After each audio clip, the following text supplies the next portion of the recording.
कया चक्षुरुन्मिलितं येन तस्मै श्रीगुरुवे नमः। श्रीचैतन्यमनोभीष्टं स्थापितं येन भूतले स्वयं रूपा कदा मह्यं ददाति स्वपदान्तिकं।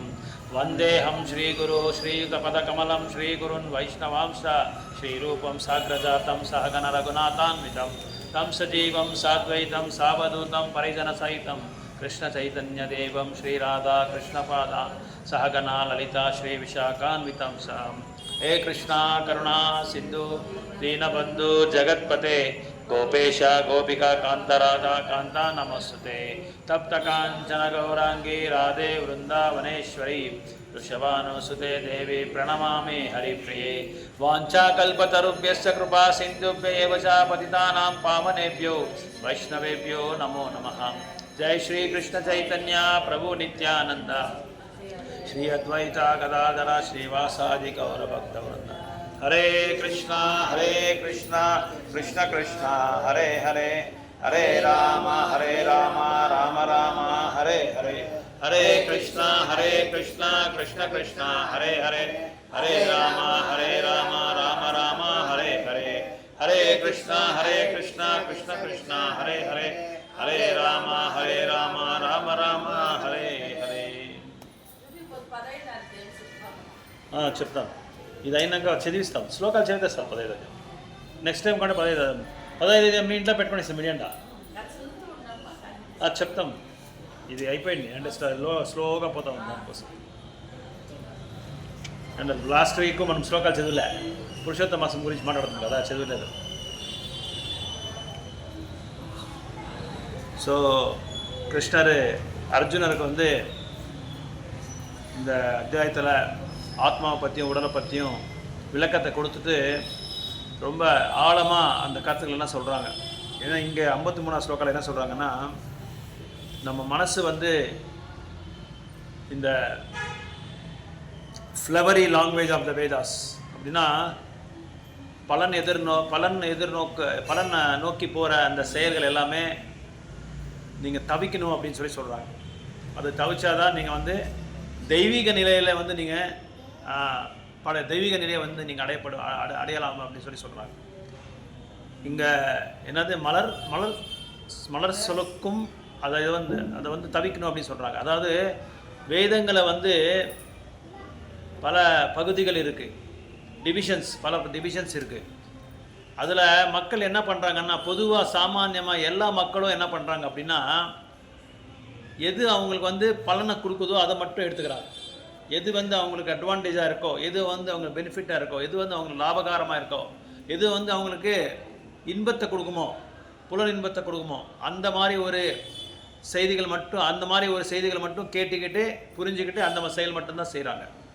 அதான் இங்கே சொல்கிறாங்க ஃப்ளவரி லாங்குவேஜ் அப்படின்னு சொல்கிறாங்க. அதாவது அலங்காரமான ஒரு பாஷையை வேதத்தில் எது இருக்கோ அதை மட்டும் எடுத்துக்கிறாங்க. அலங்காரமான பாஷை அப்படின்னா, இப்போது நான் நிறைய தடவை உங்களுக்கு சொல்லியிருக்கேன், வேதங்கள் என்ன சொல்கிறாங்க அப்படின்னா, சில பகுதியில் எல்லாமே இது பண்ணுங்க உங்களுக்கு இது வருது, அது பண்ணுங்க உங்களுக்கு இது வருது அப்படின்னு சொல்லுவாங்க. இந்த தோஷம் இருக்கா அந்த பரிகாரம் பண்ணுங்க, அந்த தோஷம் இருக்கா இந்த பரிகாரம் பண்ணுங்க, 6 மாதம் நீங்கள் விளக்கேற்றுங்க, அப்புறம் நவகிரகத்தை நீங்கள் என்ன பண்ணணும், சர்க்கம்லேட் பண்ணும், பிரதட்சணை பண்ணுங்க, அப்புறம் எள்ளு அந்த கருப்பு துணியில் எள்ளு அதில் வைங்க. அது அந்த இதெல்லாம் பண்ணுவாங்க இல்லையா, ஒரு கிரகத்துக்கும் 9 இது பண்ணுறாங்க இல்லையா, நவதானியத்தை அங்கே வைக்கிறாங்க. இந்த மாதிரி இப்படி செய்யுங்க. அதெல்லாம் எதுக்கான தோஷம் இருக்கும், கிரகதோஷங்கள் இருக்கிறவங்கலாம் அதெல்லாம் பண்ணுவாங்க. ஸோ இந்த விதமான ஒரு பெக்யூலியர் அந்த ஒரு கருத்தை நீங்கள் எடுக்க அவசியமே இல்லை அப்படின்னு சொல்கிறாங்க.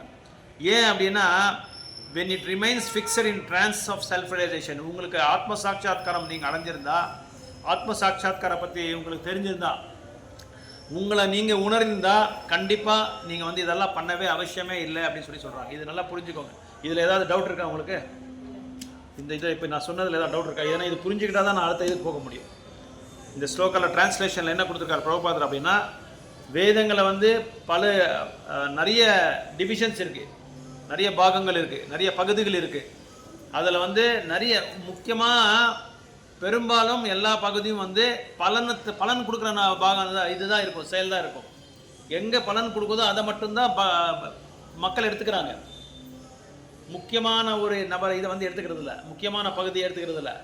எங்கே வந்து நம்மளுக்கு பலன் கிடைக்குது, இப்போது ஒரு யக்னம் செய்கிறோம், ஒரு ஹோமம் செய்கிறோம் வீட்டில், இல்லை வெளியே ஏதோ ஒரு செய்கிறோம், ஏதோ ஒரு பூஜை செய்கிறோம், புரஸ்காரம் செய்கிறோம். இங்கே வந்து பாருங்கள், வேணும் அங்கே எல்லாம் லைனாக நின்றுட்டு கேட்டு பாருங்கள். பக்தர்கள் எல்லாமே ஒரு லிஸ்ட்டோடு தான் வருவாங்க.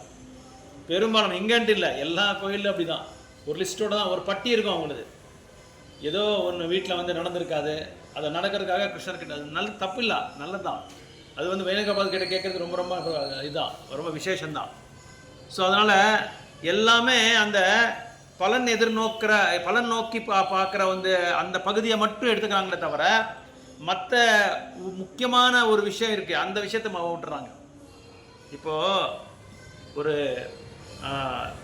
அறிவான ஒரு நபர், ஒரு சிஇஓ, ஒரு கம்பெனிக்கு சிஇஓ, அவர் சொல்கிறாரு, 5 பந்து இருக்குது, 5 பந்தில் வந்து 4 பந்து கண்ணாடி பந்து, ஒன்று வந்து ரப்பர்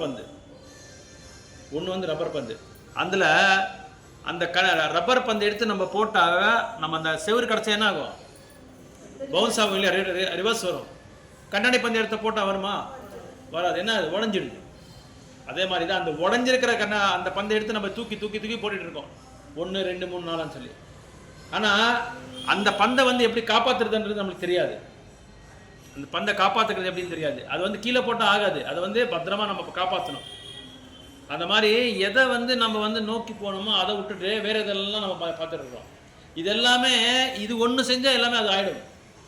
எல்லாமே ரிமைனிங் என்னென்ன இருக்கோ அது எல்லாம் அந்த ஒரு தோஷங்களை வந்து பரிகாரம் ஆகணும்னா இந்த ஒரு கருத்து செஞ்சால் நம்ம போதும். என்ன கருத்து அப்படின்னா, தெய்வீகமான நிலையில் நம்ம வந்து அடையிறது, அந்த சமாதி ஸ்டேஜ்ன்றாங்க. அந்த சமாதி ஸ்டேஜை நம்ம அடைஞ்சிட்டா இதெல்லாம் பண்ணவே அவசியமே இல்லை. ஆனால் நம்மளுக்கு பயம், என்ன பயம்னா, ஐயோ இந்த தோஷம் இருக்குது. ஏன்னா நம்ம அஸ்ட்ராலஜர்கிட்ட ஆல்ரெடி போயிட்டுருப்போம், 1000 ரூபாய் 2000 ரூபாய் அவனுக்கு கொடுத்துட்டு, இந்த மாதிரி இருக்குது உனக்கு, உங்கள் வீட்டில் இந்த மாதிரி நடக்க போகுது, உனக்கு இந்த மாதிரி நடக்க போகுது, உனக்கு அந்த இந்த மாதிரி நடக்க போகுது. அஸ்ட்ராலஜி தப்பில்லை, பார்க்கலாம். ஆனால் அதுவே நம்பிட்டு இருக்கக்கூடாது. அதுவே நம்பிட்டு இருந்தால் நம்ம என்னாகும், அப்படி சொல்லிட்டாரே இப்படி சொல்லிட்டாரே என்ன ஆகிட போகுது, அது என்ன ஆகுது, இன்னும் நம்ம செய்கிற கருத்தும் நிறுத்துறது, செய்கிற செயல் எல்லாமே நிறுத்திட்டு எப்பவும் நம்மளை வந்து ஒத்தடம் கொடுக்கும், அது ப்ரெஷர் கொடுக்கும். அதனால் என்ன கேட்டால் 99% அதுக்கு பதிலாக நம்ம நரசிம்ம கவச்சா படிக்கலாம். நரசிம்ம கவச்சா பகவானோட நாமத்தை சொல்லலாம், கீதையை படிக்கலாம். இது படித்தா என்ன ஆகும், அது வந்து நம்ம பண்ணவே அவசியம் இல்லை.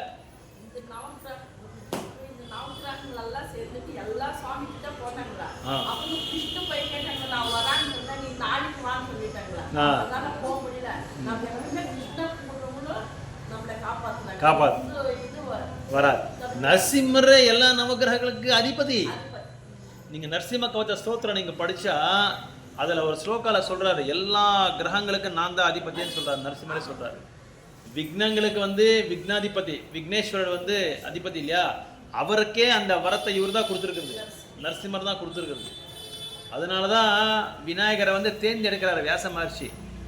மகாபாரதத்தை எழுதுறதுக்காக பத்ரிகாசிரமம் நீங்கள் போனால் அங்கே வந்து வியாச குஹான்னு சொல்லி ஒரு குகை இருக்குது. அந்த குகையில் வியாசதேவர் வந்து பிள்ளையாருக்கு வந்து மகாபாரதத்தை சொல்கிறாரு. அவர் தன்னோட தொண்டத்தில் வந்து எழுதுறாரு மகாபாரத்தை. அப்போ தான் அவர் ஒரு கண்டிஷன் போடுறாரு, நீங்கள் வந்து எந்த காரணத்தை கொண்டு நிறுத்தாமல் தொடர்ந்து நீங்கள் சொல்லிகிட்டே இருக்கணும் மகாபாரத்தை, நான் எழுதிட்டே இருப்பேன் அப்படின்னு சொல்கிறாரு. இவர் வியாசதேவர் என்ன சொல்கிறாரு, நானும் தொடர்ந்து சொல்லிகிட்டே இருப்பேன், நீங்கள் நிறுத்தாமல் நீங்கள் எழுதணும், ஆனால் நீங்கள் எழுதும்போது அது புரிஞ்சுக்கிட்டு அப்புறமா நீங்கள் எழுதணும் அப்படின்னு சொல்கிறாரு வியாசதேவர். 2 பேரும் கண்டிஷன் போட்டிக்கிறாரு. அதனால் நான் என்ன சொல்ல வரேன்னா, இங்கே நம்ம சமாதி ஸ்டேஜுக்கு போகணும் அப்படின்னா அதுக்கு என்ன ஒரு தகுதி என்ன வேணும்னா, தெய்வீகமான நிலைக்கு போகிறதுக்கு என்ன தகுதி அப்படின்னா, நான் யாருன்றதை நம்ம தெரிஞ்சுக்கணும்.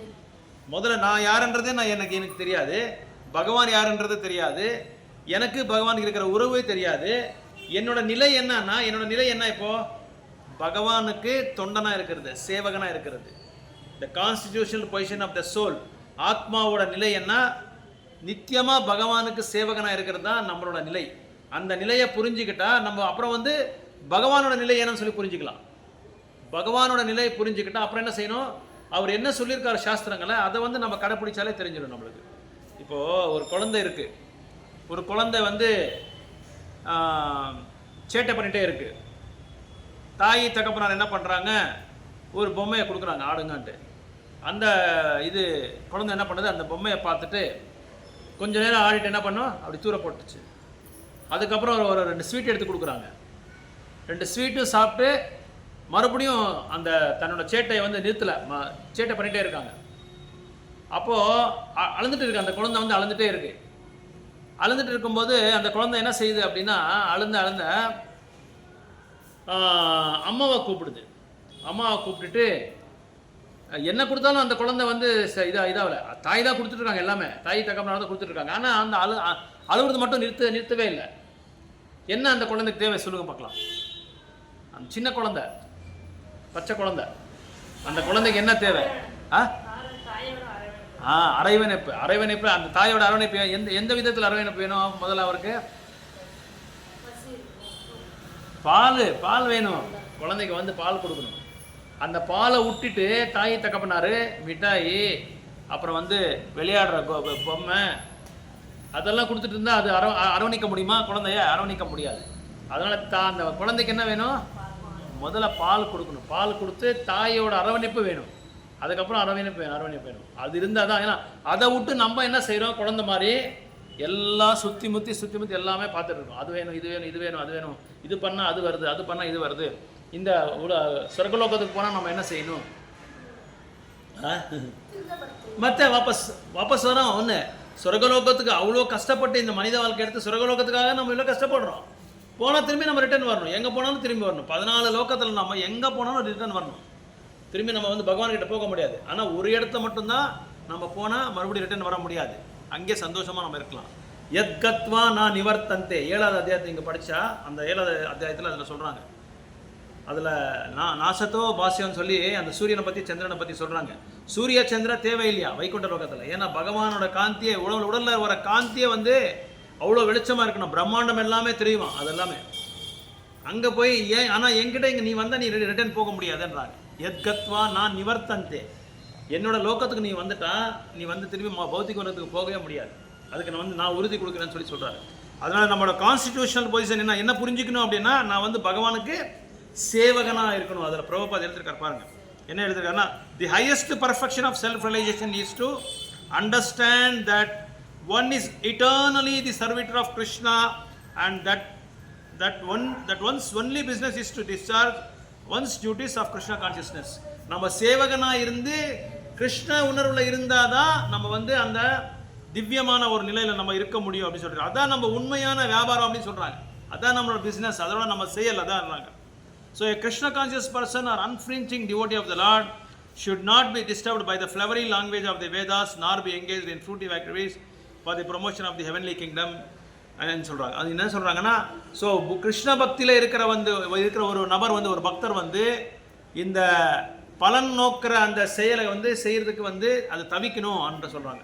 அதை வந்து அதை தவிர்த்துட்டு கிருஷ்ண உணர்வில் மட்டும்தான் அவர் செயல்படணும் அப்படின்னு சொல்லி சொல்கிறாங்க. So in Krishna conscious one comes directly into the communion with Krishna and thus all directions from Krishna may be understood. நீங்கள் கிருஷ்ண உணர்வுக்கு வந்துட்டால் வேறு எந்த இதுவும் நீங்கள் வந்து வழிபாடு பண்ண தேவையில்லை.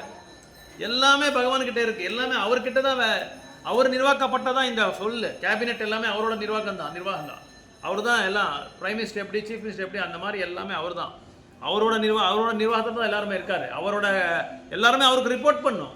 கிருஷ்ணருக்கு ரிப்போர்ட் பண்ணாதான் அவங்க எல்லாருமே அவங்க கொடுத்த சக்தி தான் அது. அந்த சக்தியில் வந்து என்ன பண்ணுறாங்க, ஒருத்தரும் ஒரு டிபார்ட்மெண்ட், வாட் இஸ் டிபார்ட்மெண்ட், ஒரு துறையை வந்து பார்த்துக்கிறாங்க. ஒருத்தர் வந்து தண்ணி இது பார்த்துக்கிறாங்க, ஒருத்தர் வந்து செல்வத்தை பார்க்குறாங்க, ஒருத்தர் வந்து கடலை பார்த்துக்கிறாங்க, இன்னொருத்தர் வந்து வியாதிக்கு மூலமாக இருக்காங்க.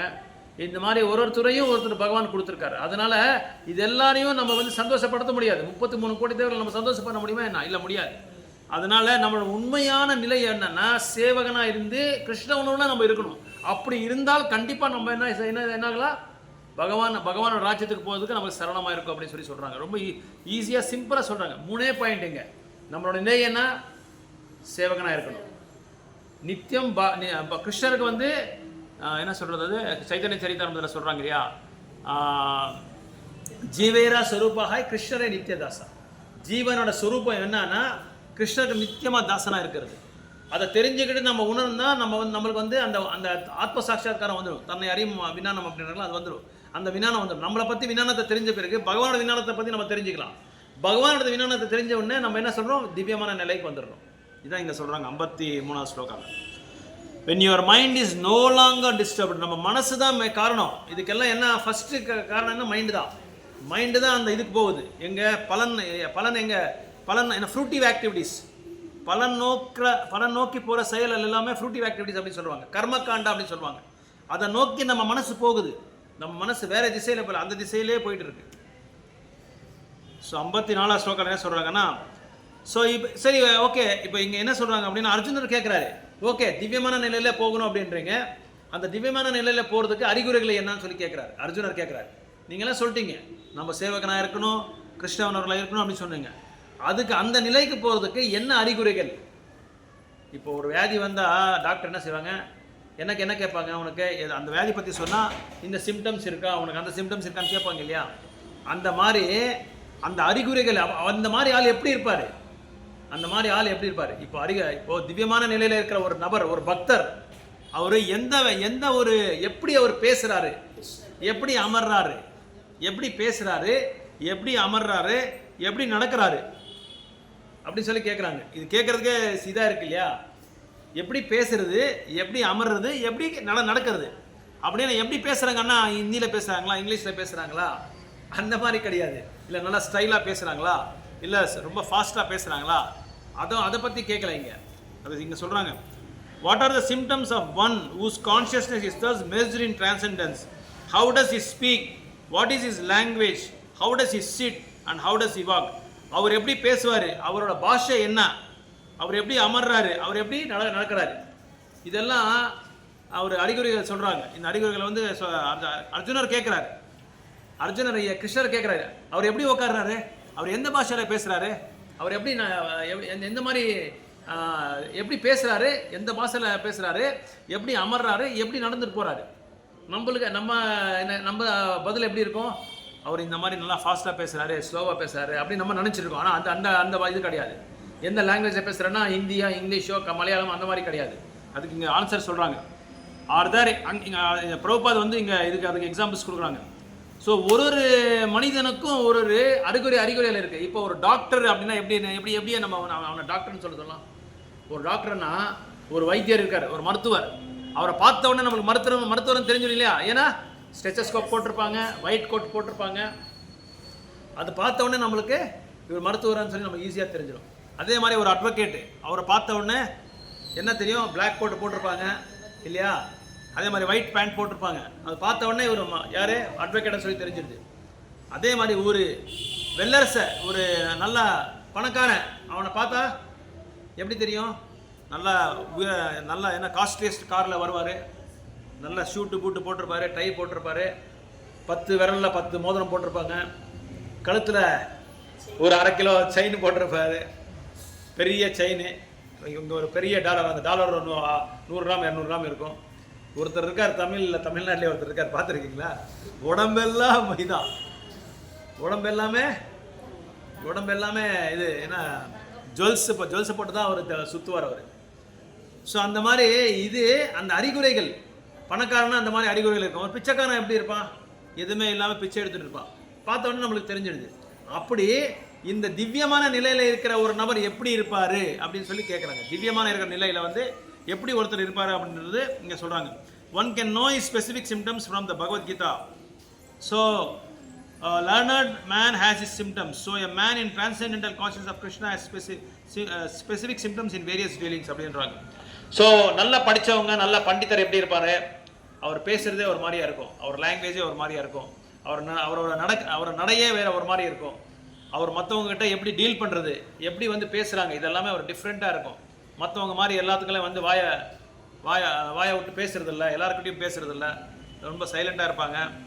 எப்போ வந்து பகவானை பற்றி பேசுகிறாங்களோ, பகவானை பற்றி அவங்க வந்து கேட்குறாங்களோ, அப்போ மட்டும்தான் அவர் வந்து வாயை திறக்குவாங்க. மற்ற சமயத்தில் வந்து வாய் திறக்கிறதில்ல. அதுவும் எப்படி, அவங்களோட இதே வந்து சாத்விகமாக இருக்கும். அவங்க சாப்பிட்றது சாத்விகமாக இருப்பாங்க, அவங்க பேசுகிறது சாத்விகமாக இருப்பாங்க. அதனால் ஒரு முட்டாளை வந்து இங்கே சொல்கிறார் பிரபுபாதர், ஒரு முட்டாளை வந்து பேசினா தான் கண்டுபிடிக்க முடியும்ன்றாங்க. ஒரு முட்டாளை வந்து இவன் முட்டாளன்னு சொல்லி எப்படி நம்ம கண்டுபிடிக்க முடியும்? அவன் பேசுனாதான், அவனோட நடவடிக்கை பார்த்தா தான் நம்ம கண்டுபிடிக்க முடியும். அவனோட நடவடிக்கையில் அவன் பேசுறது பார்த்தா நம்மளுக்கு தெரிஞ்சிடும். இப்போ ஒருத்தன் நல்ல பண்டிதன் சொல்லி அவன் பாட்டுக்கு அவன் எல்லாருக்கும் சொல்லிட்டு வருவான். ஆனால் அவங்ககிட்ட பேசும்போது நம்மளுக்கு தெரிஞ்சிடும் அவன் பண்டிதனா இல்லையா சொல்லி நம்மளுக்கு தெரிஞ்சிடும், ஈஸியாக தெரிஞ்சிடுது இல்லையா? அவன் பேசுகிற பேச்சில் அவனுக்கு தெரிஞ்சிருக்கிற அந்த அறிவை பற்றி அதை பார்த்தே நம்மளுக்கு ஈஸியாக புரிஞ்சிடுது. ஸோ அதனால் இப்போ இங்கே ஒரு பக்தர்னா எப்படி இருப்பார் அப்படின்னா, எதை பற்றியும் அவர் பேச மாட்டார் அனவசியமாக. ஏன்னா பகவானுக்கு சம்பந்தம் இல்லாத, உறவில்லாத ஒரு விஷயங்கள் அவங்க பேசவே மாட்டாங்க. எப்போ பகவானை பற்றி பேசுவாங்களோ, எப்போ பகவானை பற்றி குணகானம் பண்ணுவாங்களோ அப்போ மட்டும்தான் அவங்க பேசுவாங்களே தவிர, அதான் கேட்குறாங்க எப்படி பேசுகிறாங்கன்னு கேட்குறாங்களே அர்ஜுனர். அதான் அதுக்கு ஆன்சர் என்னென்னா, பகவானை பற்றி பேசும்போது மட்டும்தான் அவர் நல்லா பேசுவார். மற்ற விஷயத்தில் எந்த விஷயமும் அவர் பேசவே மாட்டார், தலையிடவே மாட்டார் அவர். ஆமாம், ஓடி போயிடுவாங்க. நம்ம என்ன செய்கிறோம், ஆள் கிடச்சா போதும், இருக்கிற பாகவதம், வீட்டில் இருக்கிற பாகவதம் எல்லாமே சொல்லிடுவோம். வீட்டில் இருக்கிறது, வெளியே இருக்கிறது, சமுதாயத்தில் இருக்கிறது, நாட்டில் இருக்கிறது, எல்லாத்த பற்றியும் நம்ம சொல்லிடுவோம். ஒரே நாளில் 365 நாளோட அந்த ஸ்டோரி ஃபுல்லாக வந்துடும். அப்படியே எடுத்து ஒரு கிளிப்பாக பெருசாக எபிசோடாக போட்டுடலாம் மொபைலில், யூடியூப்பில். அந்த மாதிரி பேசுவோம் நம்ம. ஆனால் பகவானை பற்றி நம்ம பேசுகிறதே இல்லை. அது வந்து கம்மியாயிடுச்சு. அதனால தான் சத் சங்கத்தில் நம்ம இருக்கணும். அதனால் அவங்கக்கிட்ட உடனே கூட அவங்களுக்கு கிருஷ்ண பக்தி பற்றி நம்ம சொல்லக்கூடாது. நம்ம அப்படி சொன்னாவே நம்மக்கிட்ட வரவே மாட்டாங்க. அதனால் அவங்கக்கிட்ட எல்லாமே நல்லா கேட்டுக்கிட்டு இவங்ககிட்ட என்ன ப்ராப்ளம் இருக்குது, என்ன வீக்னஸ் இருக்குது, அதை பார்த்துட்டு அதுக்கப்புறமா நம்ம அவங்ககிட்ட அதுக்கு சரியாக நம்ம பேசணும். அவங்க அதுக்கப்புறமா சொல்லணும், இந்த மாதிரி கிளாஸ் நடக்குது வாங்க, ஜபம் பண்ணுங்க, இல்லைன்னா பிரசாதம் எடுத்துக்கோங்க. ஏதோ ஒரு விஷயத்தில் வந்து அவங்கள வந்து கிருஷ்ணனோட சேவையில் ஈடுபடுத்துகிற மாதிரி நம்ம அவங்ககிட்ட பேசணும். உடனே அவங்களுக்கு வந்து நீங்கள் அப்படி பண்ணுங்கள், ஏகாதசி ஃபாலோ பண்ணுங்கள், புருஷோத்த மாசா ஃபாலோ பண்ணுங்கள், பகவத்கீதை படிங்க, பாகவதம் அப்படின்னு சொல்லி என்ன பண்ணுவாங்க, ஓடிடுவாங்க. இப்போது நம்ம சம்பிரதாயத்தில் இன்னொரு மட்டம் இருக்குது. அந்த மட்டத்தில் என்ன பண்ணுவாங்க, கத்திரிக்காய் சாப்பிடாதீங்க, கேரட் சாப்பிடாதீங்க, அப்புறம் அது சாப்பிடாது, இது சாப்பிட்றோம், அப்படி முடியுமா நம்மளால்? என்ன ப்ராக்டிக்கல் இருக்கோ அதை மட்டும் தான் சொல்லணும் நம்ம. அதனால தான் பக்தி சித்தாந்த சரஸ்வதி சுவாமி மகாராஜ் சொல்கிறாரு. பக்தி சித்தாந்த மகாராஜ் என்ன சொல்கிறாங்க அப்படின்னா, ஒரு நாள் 24 மணி நேரத்தை வந்து 3 பிரிவாக பிரிச்சிருக்காங்க. 8 மணி நேரம் உன் உடலுக்காக நீ வந்து என்ன கஷ்டப்படு. இன்னொரு 8 மணி நேரம் என்ன செய்கிற, நீ ஒழிக்கணும், எதை சம்பாதிக்கணும் இல்லையா, அதுக்காக நீ என்ன நீ நீ உழைப்பாளியாயிரு. இன்னொரு 8 மணி நேரம் என்ன பண்ணுற, பகவானுக்காக சேவையில் ஈடுபடுன்றார். ஆனால் 8 மணி நேரம் நம்மளால் முடியுமா? கண்டினியூஸாக 8 மணி நேரம் யார் பகவானோட சேவையில் இருப்பாங்க? நம்மளால் முடியுமா? முடியும். ஆனால் நம்ம மைண்டு விடாது. கண்டிப்பாக முடியும். நம்ம மைண்டு வந்து பதட்டமான மைண்டு, குரங்கு மாதிரி ஒரு இடத்துல இருக்கிறது இல்லை, அந்த பக்கம் இந்த பக்கம் பாயிட்டே இருக்கும். அதனால் பிரபுபாதர் என்ன பண்ணார், ஃபாரின் டிவோட்டிஸ் எல்லாம் கேட்டாங்க. பக்தி சித்தாந்த மகாராஜ் வந்து சொன்ன இந்த மாதிரி அவர் அந்த ஃபார்முலா கொடுத்தது, பிரபுபாதர் அதை ஃபாலோ பண்ண சொன்னதுக்கு பிரபுபாதர் என்ன சொன்னார், 8 மணி நேரம் எங்களால் முடியாது, வேணா. அப்போ பிரபுபாதர் சொன்னார் 6 மணி நேரம் முடியுமான்னு கேட்டார். இல்லை முடியாது. 4 மணி நேரம் முடியாது. 2 மணி நேரம் முடியுமா? 2 மணி நேரம் நீங்கள் கண்டிப்பாக பண்ணி ஆகணும். அப்படி 2 மணி நேரம் நீங்கள் பகவானோட 24 மணி நேரம், நான் கேட்குறது 24 மணி நேரத்தில் 2 மணி நேரம் பகவானுக்காக நம்மளால் செலுத்த முடியாதா? டைமை ஆகும் இல்லையா? அதை வந்து நீங்கள் செலுத்திட்டு 16 ரவுண்டு ஜபம் பண்ணுங்க அப்படின்னு சொன்னாங்க. அதை வந்து 2 மணி நேரம், ஏன்னா 8 மணி நேரம் நம்மளால் முடியாது. அதனால தான் பிரபுபாதர் என்ன பண்ணார், அதை வந்து ஜபத்துக்கு பதிலாக என்ன பண்ணார், பகவானுக்கு விக்கிரகாராதனை பண்ணுறது, நைவேத்தியம் பண்ணுறது. பாருங்கள், பிரசாதம் போக பண்ணாங்க, எடுத்துகிட்டு வந்திருக்காங்க, பக்தர்கள் எடுத்துகிட்டு வந்து டிஸ்ட்ரிபியூட் பண்ணுறாங்க, புக்ஸு டிஸ்ட்ரிபியூட் பண்ணுறாங்க. இந்த மாதிரி சத்சங்கத்தில் வந்து உட்காந்து கேளுங்க. ஏன்னா 60 கண்டினியூஸாக நம்மளால் ஜபம் பண்ணுற அளவுக்கு நம்மக்கிட்ட அந்த தகுதி இல்லை, அந்த கான்ஷியஸ்னஸ் வந்து சுத்தமாக இல்லை. அதனால தான் என்ன பண்ணார் பிரபுபாதர், இந்த மாதிரி மாற்றிட்டார். அவருக்கு தெரியும் கலியுகத்தில் நம்ம மக்கள் வந்து ரொம்ப தூயமான பக்தர்கள் நல்லா தெரியும். அதனால் என்ன பண்ணார், அதை வந்து வேறு சேவையில் ஈடுபடுத்திட்டார். டிடி சர்வீஸில் ஈடுபடுத்திட்டாரு, அப்புறம் வந்து புக் டிஸ்ட்ரிபியூஷனில் ஈடுபடுத்திட்டாரு, பகவானுக்கு விக்கிரகாராதனை ஈடுபடுத்தாரு, பூ கட்டுறது, பகவானுக்கு வந்து அலங்காரம் பண்ணுறது, பகவானுக்காக இது துணி தைக்கிறது, இந்த மாதிரி சேவையில் ஈடுபடுத்துகிறாங்க எல்லாரையும். அப்புறம் கோயில் க்ளீன் பண்ணுறது. ஸோ இந்த மாதிரி ஈடுபடுத்துறதுனால நம்ம மனசு என்ன ஆகுது, கிருஷ்ணருக்காக எல்லாமே எந்த சேவை செஞ்சாலும் கிருஷ்ணரை மையமாக வச்சு நம்ம செய்கிறோம். ஸோ அதனால் அதனால் அந்த தூயமான பக்தரோட, அந்த திவ்யமான நிலையில் இருக்கிற நபரோட அந்த அறிகுறிகள் என்னன்னா இந்த மாதிரி இருக்கும். அவர் பேசுகிறதே வந்து பகவானை பற்றி தான் பேசுவார், வேறு எதுவும் பேச மாட்டார். அவரோட பாஷை எப்படி இருக்குன்னா, பாஷைன்னா லாங்குவேஜ் எந்த பாஷைன்னு கிடையாது, அந்த பாஷை அந்த அவங்க பேசுகிற அந்த பாஷையில் முத்து மாதிரி இருக்கும். ஒரு ஒரு பதத்துக்கும் வந்து அந்த அளவுக்கு நம்மளோட இதயத்தில் வந்து ஒரு மாற்றத்தை கொண்டு வரும். அந்த மாதிரி பேசுவார். அவங்களுக்கு தெரிஞ்சிடும் நம்மக்கிட்ட என்ன குறை இருக்குன்றது நல்லா தெரியும். என்ன குறை இருக்குது, அந்த குறையை வந்து எப்படி எதுக்கு அதுக்கு என்ன மருந்து கொடுத்தா அந்த குறையை வந்து நிவர்த்தி பண்ண முடியுன்றது அவங்களுக்கு நல்லா தெரியும். அதனால் என்ன பண்ணுவாங்க, அந்த பேசுகிற பாஷையை வந்து ஸ்ட்ரைட் ஃபார்வர்டாக பேசாமல் அவங்களுக்கு வந்து அவங்களோட பிரச்சனை எல்லாமே எடுத்துகிட்டு இந்த மாதிரி நீங்கள் பண்ணுங்கள், அந்த மாதிரி பண்ணுங்கள். இப்போ 24 மணி நேரம் பண்ணணும் யாரும் பண்ண மாட்டாங்க. நம்மளாலே பக்தராலையும் பண்ண முடியாது. 8 மணி நேரம் கூட நம்மளால பண்ண முடியாது. அதுக்கு தகுந்த மாதிரி நம்ம வந்து அவங்களுக்கு வந்து பிரச்சாரம் பண்ணால் தான் அவங்க வந்து பண்ணுவாங்களே தவிர, உடனடியாக நம்ம வந்து ஹை டோஸ் கொடுத்தா நம்ம வந்து அவங்க இருக்க மாட்டாங்க, ஓடிடுவாங்க. இன்னொன்று என்ன சொல்கிறாங்கன்னா இங்கிலீஷில், சைக்கோ ஃபிசிக்கல் நேச்சருக்கு தகுந்த மாதிரி தான் பக்தர்கள் சொல்லணும். இப்போ ஒருத்தருக்கு வந்து என்ன கெப்பாசிட்டி, மல்டி டாஸ்கிங் பண்ணுவாங்க. ஒரே சமயத்தில் 4-5 டிபார்ட்மெண்ட்டை ஹேண்டில் பண்ணுவாங்க. ஒருத்தர் வந்து புக் டிஸ்ட்ரிபியூஷன் பண்ணிகிட்டு இருப்பாங்க, இன்னொரு பக்கம் அக்கௌண்ட்ஸ் மெயின்டைன் பண்ணுவாங்க, இன்னொரு பக்கம் வந்து பக்தர்களை வந்து கேர்டேக் பண்ணுவாங்க. இந்த மாதிரி எல்லாம் ஒரே சமயத்தில் பண்ணுவாங்க. அந்த மாதிரி பக்தர்கள் நீங்கள் எது கொடுத்தாலும் பண்ணுவாங்க. ஆனால் சில பக்தர்கள் வந்து கெப்பாசிட்டி கம்மியாக இருக்கும். ஒரு டிபார்ட்மெண்ட் மட்டும்தான் கரெக்டாக பார்ப்பாங்க. அவங்களுக்கு என்ன பண்ணணும், அந்த டிபார்ட்மெண்ட் மட்டும் கொடுக்கணும்.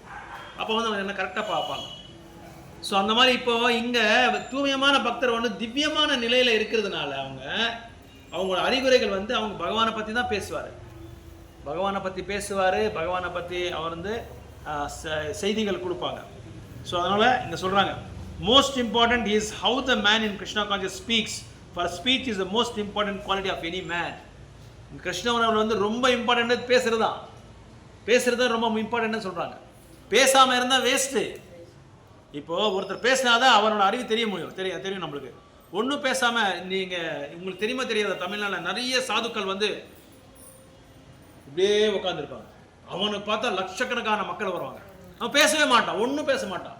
ஓமன் சொல்லுவான், இல்லை சாந்தியன்னு சொல்லுவான், அவ்வளோதான், வேறு எதுவும் சொல்ல மாட்டான். அப்படியே சும்மா உட்காந்துட்டே இருப்பான், எதுவும் பேசுறது இல்லை. கேட்டால் அவ காட்லி மேன், திவ்யமான புருஷர், அது இதுன்னு வாங்க, ஆனால் எதுவுமே பேசுறது. எப்படி தெரியும் அவனோட இது தகுதி? எப்படி தெரியும் நம்மளுக்கு? அவன் உண்மையாக பகவானோட நிலையில் இருக்கானா, வேறு எந்த நிலையில் இருக்கான்னு யாருக்கு தெரியும்? அதனால் ஒரு உண்மையான கிருஷ்ண பக்தியில் இருக்கிறவன் வந்து நல்லா பேசணும். பேசினாதான் வந்து அவனோட இது தெரியும், அவனோட திறமை தெரியும், அவனோட பக்தியை பற்றி தெரியும், அவன் உண்மையாக பக்தனா இல்லை பக்தன் இல்லான்றது நம்மளுக்கு தெரியும் என்று சொல்கிறாங்க. தெரிஞ்சுக்கணும். ஸோ அது தெரிஞ்சுக்கிட்டு இன்னொன்று சில பேர் கேட்கணும். இப்போ அதை வந்து பரிப்பிரஷ்னேனா சொல்கிறாங்க. தத்விதி பிரணிபாத்தேன பரிப்பிரஷ்னேன சேவையா உபதேசத்தை ஞானம் தத்துவ தரிசனஹா. அது வந்து எப்படி கேட்குறது அப்படின்னா, வேணும்ன்ட்டு அவங்க வந்து பரீட்சை பண்ண மாதிரி கேட்கக்கூடாது. நம்மளுக்கு தெரியாத பற்றி நம்ம வந்து அவங்க கிட்ட பணிவாக கேட்டுக்கிட்டு தெரிஞ்சுக்கணும் அப்படின்னு சொல்கிறாங்க. So it is as long as he does not speak, and certainly a well-dressed fool cannot be identified unless he speaks. But as soon as he speaks, he reveals himself at once.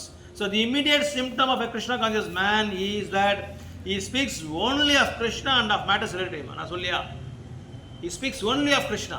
கிருஷ்ணரை பற்றி தான் பேசுவார். அதுக்கு கிருஷ்ணர் சம்பந்தமான ஒரு விஷயத்தை மட்டும்தான் அவங்க எடுத்துக்குவாங்க, வேறு விஷயம் எதுவுமே எடுத்துக்கிறது இல்லை. ஸோ 55 என்ன சொல்கிறாங்க அப்படின்னா, the blessed Lord said, O Partha, when a man gives up all varieties of sense desire which arise from mental concoction, and when his mind finds satisfaction in the self alone, then he is said to be in pure transcendental consciousness. யார் ஒருத்தர் வந்து தூயமான பகவானோட நிலையில் இருக்கிறாங்கன்றதுக்கு எப்படி நம்ம கண்டுபிடிக்கிறது, என்ன அறிகுறி அப்படின்னு சொன்னால், யார் ஒருத்தர் வந்து தன்னோட மானசீக கல்பனையில் வந்து புலனின்பத்துக்காக யார் ஒருத்தர் வந்து முயற்சி பண்ணுறாங்களோ, புலனின்பத்துக்காக, சென்ஸ் கிராட்டிஃபிகேஷன், இந்திரிய போகா, மனசுனா கல்பித்தமான மனசு. இது இந்த சஞ்சலமான மனசை வந்து இந்திரிய போகத்துக்காகவே பார்க்குறாங்க பாருங்கள். இந்திரிய போகத்தில் எனக்கு அது வேணும், எனக்கு இது வேணும், நான் அதை அனுபவிக்கணும், நான் இதை அனுபவிக்கணும், நான் அதை அடையணும், நான் இதை அடையணும், இதெல்லாம் இந்திரிய போகம். இதுக்காகவே நம்ம மனசு வந்து நம்மளை வந்து கல்பனை பண்ணிகிட்டே இருக்கும். அது பின்னாடியே போயிட்டு இருக்கும். அதை வந்து நம்ம வந்து என்ன பண்ணோம், வைராக்கியம் பண்ணும். அது வந்து துறவணும். அதை துறவிட்டு அதை துறவுனா அந்த மாதிரி ஒரு நபர் வந்து உண்மையான ஆத்ம ஞானத்தை அடைஞ்சவங்க அப்படின்னு சொல்கிறாங்க. உண்மையான ஞானத்தை வந்து அவங்க அடைவாங்கன்னு சொல்கிறாங்க.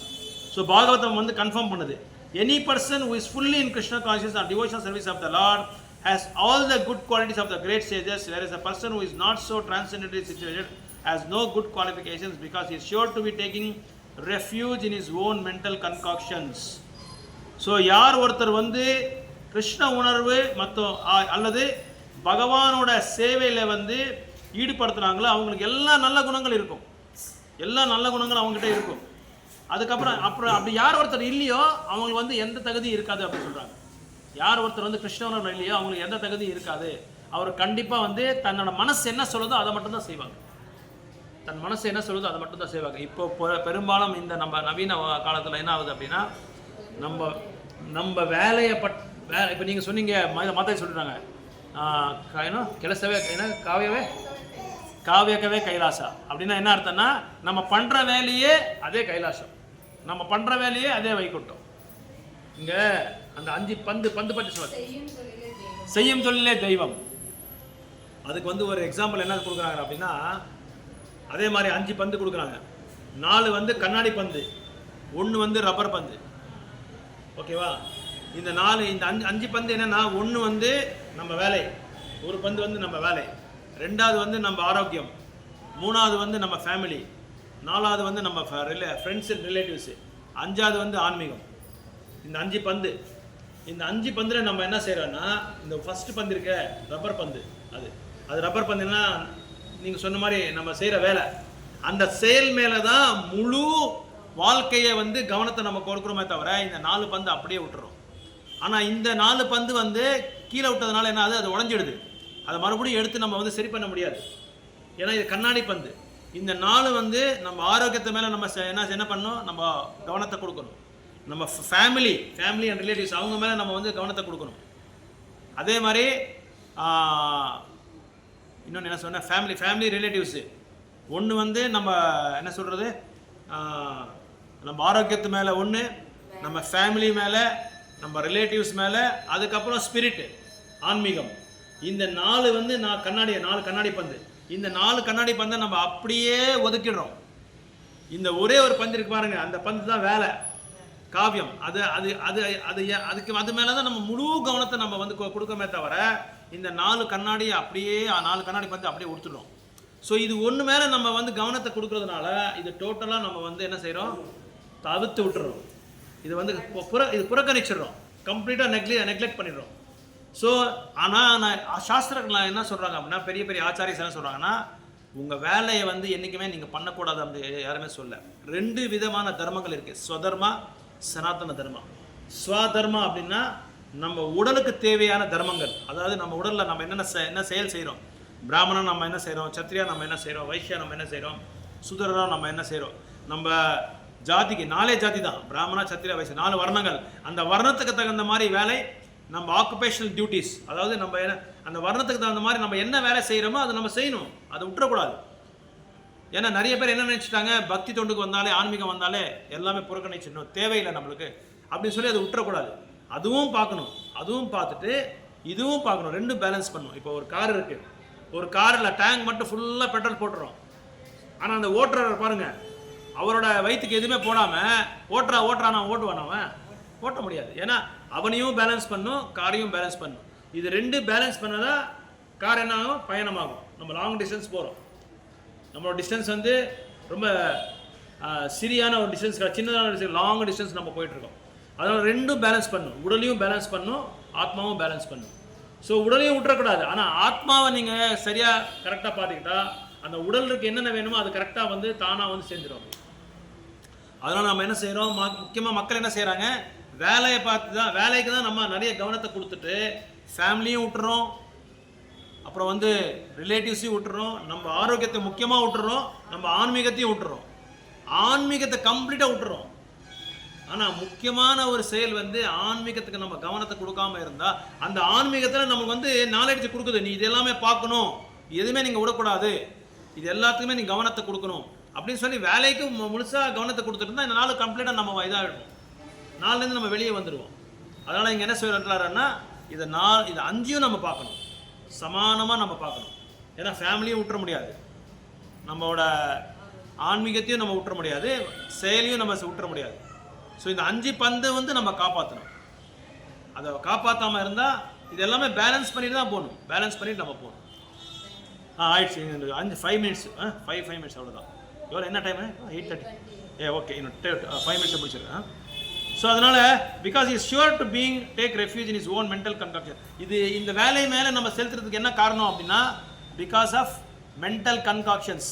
நம்ம மானசீகமாக நம்மளோட கற்பனை பண்ணுறதுனால தான் இது எல்லாமே. நம்ம மானசீகமாக நம்ம மனசு என்னென்ன சொல்லுதோ அதெல்லாமே நம்ம கேட்குறோம். மனசு சொல்கிறது கேட்குறோம். ஆனால் இங்கே பகவான் கிருஷ்ணர் என்ன சொல்கிறோம் அதை கேட்க மாட்டேன்றோம்.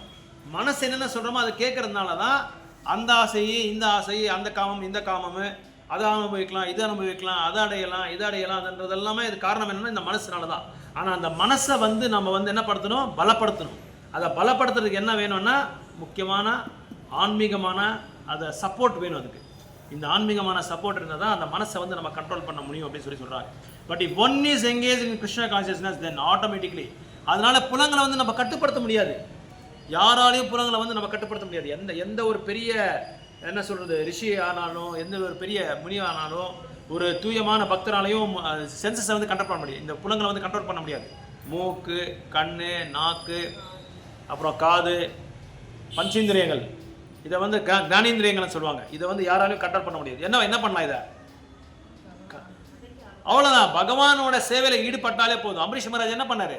கண்ணால் பகவான உருவத்தை பார்த்தாரு, காதால் பகவானை பற்றி குணகானத்தை பண்ணிட்டு இருந்ததை கேட்டார், வாயால் பகவானை பிரசாதம் சாப்பிட்டாங்க, வாயால் பகவானை குணகானம் பண்ணாங்க, பகவானை நாமத்தை சொன்னாங்க, உடலால் பகவானுக்கு நமஸ்காரம் பண்ணாங்க, கால் இருக்கிறதுனால எங்கெங்கே விஷ்ணு கோயில் இருக்கோ, எங்கெங்கே பெருமாள் கோயில் இருக்கோ அங்கே நடந்து போய் பகவானுக்கு சேவை பண்ணாங்க. சவைமன கிருஷ்ண பதார விந்து அந்த ஸ்லோக்கில் பாருங்க பாகவதம். ஸோ அந்த மாதிரி இந்த புலங்களை நம்ம கட்டுப்படுத்த முடியாது. புலங்களை என்ன பண்ணும், அவரோட சேவையில் ஈடுபட்டால் தானாக ஆட்டோமேட்டிக்காக எல்லாமே கண்ட்ரோல் ஆகிடும் அப்படின்னு சொல்கிறாங்க பிரபுபாதரிங்க. So therefore one has to engage himself in Krishna consciousness without hesitation for this devotional service will instantly help one onto the platform of transcendental consciousness. So திவ்யமான நிலையில் நம்ம போகணும் அப்படின்னா தீவிரமான கிருஷ்ணா கான்சியஸை கிருஷ்ண உணர்வை நம்ம கடைப்பிடிச்சா எல்லா இது பிரச்சனைகளும் சால்வ் ஆகிடும் அப்படின்னு சொல்கிறாங்க. ஓகே, ஹரே கிருஷ்ணா. நம்ம ஸ்டாப் பண்ணலாம். ஏதாவது கேள்விகள் இருந்தால் கேட்கலாம். யசோத மாதிரி ಅರ್ಥ ಆಯ್ತಾ ನಿಮಗೆ?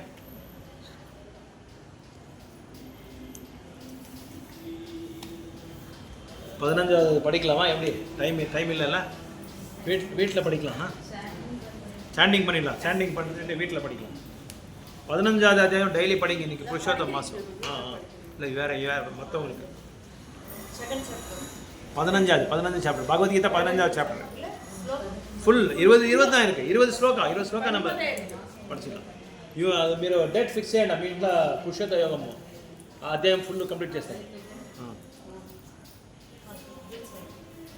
వాళ్ళకి பிரபு சார் கிட்ட ஜெபம் பண்ணுங்க. நாங்கள் எப்படி பண்ணுறது சொல்லி கொடுக்குறோம், நீங்கள் பண்ணுங்க. சனிக்கிழமை எங்கள் கிளாஸ் இருக்கும் சார். எவ்ரி சாட்டர்டே இருக்கும். வாங்க. இதே இங்கே தான் இருக்கிறதா நீங்கள்? ಬ್ಯಾಡ್ರಪಲ್ಲಿ ತೆಲುಗುನಾ ಕನ್ನಡ ತಮಿಳ? ತಮಿಳ್. ಕನ್ನಡ ಬರುತ್ತಾ? ನೀವು ಮದರ್ ಟಂಗ್ ಕನ್ನಡನಾ?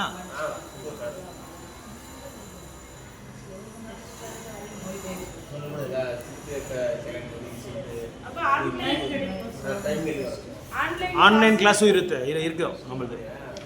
மண்டே சாயங்காலம் நீங்கள் நம்பர் கொடுத்து போயிட்டா எங்கள் குரூப்பில் உங்களை ஆட் பண்ணுவோம். எவ்ரி மண்டே சாயங்காலம் தமிழில் சொற்பொழிவு இருக்கும். பக்தியை பற்றி ஆழமாக அதுக்கு விளக்கத்தை கொடுப்போம். எவ்ரி சாட்டர்டே இங்கே கிளாஸ் இருக்கும். நீங்கள் நம்பர் கொடுங்க. உங்கள் நம்பர் குரூப்பில் ஆட் பண்ணிக்கிறோம். இந்த பெரிய ஃபோன் இருக்குல்ல உங்ககிட்ட? ஓகே.